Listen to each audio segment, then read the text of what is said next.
Welcome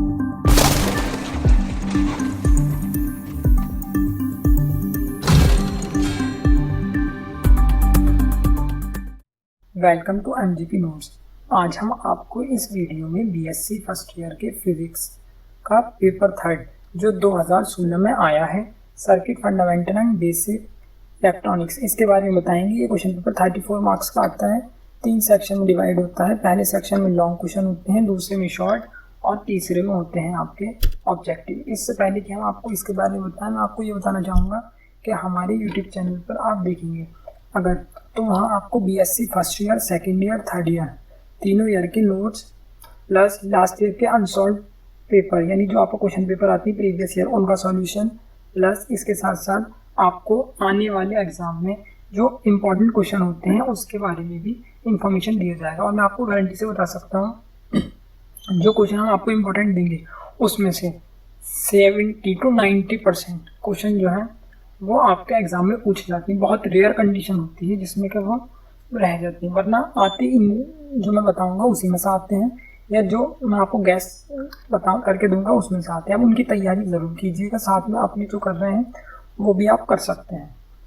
अब मैं इसमें आपको ये बता देता हूँ, लॉन्ग क्वेश्चन में पहला क्वेश्चन जो आया है वो आपका ये आया है, किसी 3 क्वेश्चन का आंसर करना है। तो फर्स्ट में आपका ए पार्ट, बी पार्ट में ये है आपका, सी पार्ट नहीं होता इसमें, अथवा करके ए पार्ट है फिर बी पार्ट। यानी कि पहले क्वेश्चन में आपको या तो आपको ए बी ऊपर वाले करने हैं या आपको ए बी नीचे वाले पोर्शन करने हैं।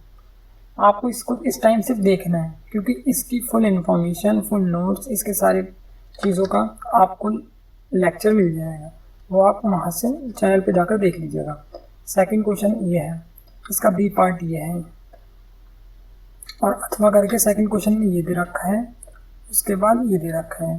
तो इन दोनों में से कोई एक करना होगा, या तो ऊपर के भी कर लीजिए या नीचे के भी। इसी हिसाब से क्वेश्चन नंबर आपका थर्ड है। थर्ड क्वेश्चन में आपको ये दे रखा है, इसमें कोई पार्ट नहीं है, तो या तो ये कर लीजिएगा या इसमें ये कर लीजिएगा। इस क्वेश्चन को ये इस तरीके से बोल रहा है। इसके बाद आपका सेक्शन बी होता है। सेक्शन बी के अंदर आपके शॉर्ट क्वेश्चन होते हैं और किन्हीं 5 शॉर्ट क्वेश्चन का आंसर करना होता है, जिसमें ए क्वेश्चन जो आया था आपका ये आया था, बी क्वेश्चन आपका ये आया था, सी क्वेश्चन आपका ये वाला आया था, डी क्वेश्चन आपका ये वाला आया था, ई क्वेश्चन आपका ये आया था। क्वेश्चन नंबर एफ जी ऐसे करके आया था, इसमें सर्किट भी बनकर आया था। एच क्वेश्चन ये आया था। इनमें से किन्हीं 5 के आंसर आपको देने थे। फिर ये है ऑब्जेक्टिव। ऑब्जेक्टिव में आप इसमें चेक कर लीजिए कि आपसे कितना आता है, और कमेंट करके इसका रिप्लाई बताइए ABC करके कि आपको आता है या नहीं। आप गैस कर लीजिए, इससे कि आपकी प्रैक्टिस हो जाए, क्योंकि इस तरीके से जब कोई आपको जवाब देता है, आप गलत निकलते हो या आप सही निकलते हो, तो आपको सेटिस्फैक्शन से लॉन्ग टाइम तक याद रहता है कि हमने ये इसका ये बताया था, गलत हो गया था, तो वो गलत चीज़ भी याद रहेगी, और अगर सही हो गई थी तो सही चीज़ भी याद रहेगी कमेंट करने की वजह से। आप जैसे कि और आपकी प्रैक्टिस भी हो जाएगी। The dual of northern theorem is, Norton प्रमेय का दूसरा रूप क्या है? इन 4 में से आंसर बताना है, कोई एक ABCD कर दे। सेकंड आया था the ripple factor of a bridge rectifier is, सेतुदिष्टकारी का उर्मी का गुणांक होता है। फिर ऐसे ही थर्ड आया है, थर्ड का है ये है। उसके बाद फिर फोर्थ जो ऑब्जेक्टिव आया था ये आया था, जिसका हिंदी में लिखा हुआ है, एक RC युग्मिक प्रवर्तक में प्रतिरोध भार में रूप में तथा संधारित युग्मन अवयव के रूप में उपयोग होता है। संधारित भार के रूप में तथा प्रतिरोध युग्मन अवयव के रूप में उपयोग होता है। और उसके बाद प्रेरक भार के रूप में संधारित युग्मन अवयव के रूप में उपयोग होता है। संधारित भार के रूप में तथा प्रेरक युग्मन अवयव के रूप में उपयोग होता है। नेक्स्ट क्वेश्चन इसका ये है। अब मैं इसमें आपको कुछ इंपॉर्टेंट बातें बता देता हूँ कि ये क्यों ज़रूरी था, इसके ना पढ़ने से क्या फ़ायदा है और इसके पढ़ लेने से क्या फ़ायदा है।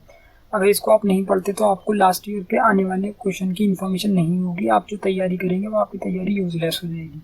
उसी के साथ साथ अगर आप इसको पढ़ लेते हैं तो इसमें आपको क्वेश्चन का एक आइडिया हो जाएगा, जिसकी वजह से आप क्वेश्चन के रिपीटिशन होता है इसमें, जिसकी वजह से आपके वो उन क्वेश्चन को सॉल्व ईजिली कर पाएंगे। क्वेश्चन ज़्यादा नहीं होते, अगर आप 5 साल के क्वेश्चन के की प्रैक्टिस कर लेते हैं। 5 साल में जो क्वेश्चन आते हैं लॉन्ग के, अगर पेपर वाइज देखा जाए 4 क्वेश्चन आते हैं या लॉन्ग 6 करके दिए जाते हैं, तो उस तरीके से अगर आप 5 लॉन्ग हर साल के पेपर में से उठाओगे तो कुल आपके 25 लॉन्ग बैठेंगे। उस हिसाब से 8 पंजे 40 के हिसाब से आपके 40 शॉर्ट बैठेंगे। सिर्फ इतने सी की प्रैक्टिस आप कर लेंगे तो आपके पास होने की काफ़ी हद तक चांसेस हो जाएंगे और इसी में आपका पूरा सिलेबस आधा कवर भी हो जाएगा। आप नोट्स के लिए और इनके सॉल्यूशन के लिए हमारे चैनल पर विजिट कर सकते हैं। Thank you so much.